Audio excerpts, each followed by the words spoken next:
I'm Jannie Pilgrim, and this is The Deal. What's the deal on maximizing money? What's the deal in office politics? What's the deal on diversity in corporate America? What's the deal on managing my career? What's the deal on finding my dream job? What gets measured is what I'll tell you one thing. If you're working on something and nobody cares about it, they're like, that's nice that your performance is review, but that's not going to get you promoted. That's not going to get you the bonus. When you go to the next company, they're going to ask you how you add value, and if you can't give them about 5 good examples of how you created value, watch them hire you over the next person. This is a tough, you got to be working hard to be able to articulate what you're good at and add value. If you're an entrepreneur, you need to be able to tell people what you're good at and what value you can add. Are we clear? Okay. This is 30 seconds. Just I got this. I pack. So I get up in front of the stage, and they go, "What was your favorite toy growing up?" And I literally was like, "What? That's the question?" I'm not making. This is exactly how I act. Is that the question? Really?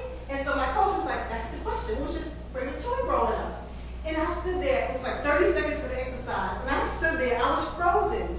Why was I frozen? Because I was expecting, I had it all planned out, what they were going to ask me and what my answer was going to be.